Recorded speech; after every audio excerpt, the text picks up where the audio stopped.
Okay, so I'm gonna destroy my hand just to record this on a video since I don't have an OBS software, but I'm trying to get this as soon as possible as well. So this video you clicked on because you actually don't know how to do the sound effects trigger. You're wondering like, how am I supposed to use this? RobTop's not giving me any information. So, I will show you exactly and very quickly. So what you need to do, right, is you need to place down a sound effects trigger like you are always doing. Don't mind my green lines. Edit object, you go spawn trigger, and then you say multi-trigger. This is because we're going to spawn in the sound effects whenever we jump and everything. So you go to these three options here to select your sound. I'm just gonna select a jump. Okay, let me just do this one.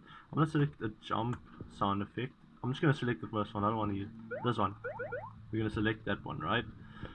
Now we don't really need to do these other ones because this is for like reverb and proximity and all that stuff. We don't need to do that. For now, we're gonna see if it works. So it won't work now because it's on spawn trigger, right?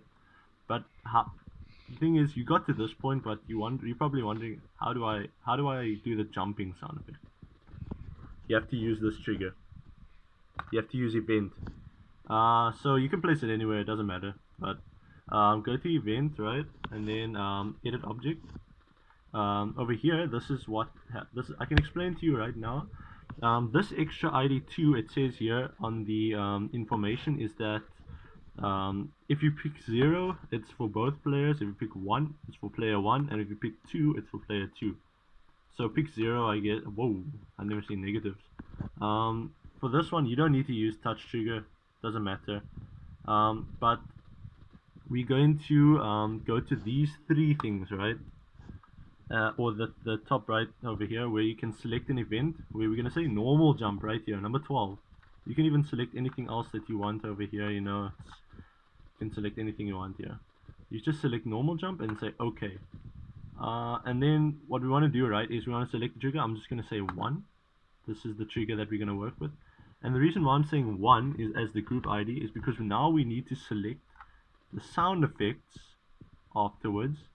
Then we need to go to edit group and then make that one 1 so that the event can pick up the sound effects. And remember, we put spawn trigger on sound effects search, means it will spawn in whenever we jump.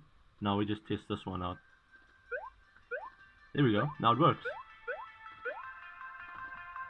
Okay, obviously yellow pad's not gonna work. You can actually select yellow pads if you want to as well. I'm just going to show you this as extra as well. So you can say edit, you can select an event, press the options thing. You can say yellow orb. You can select anything you want. You can even do walking if you want, but that's going to be broken if you're doing a jump sound effect and walking at the same time. So that's why you can do a separate event.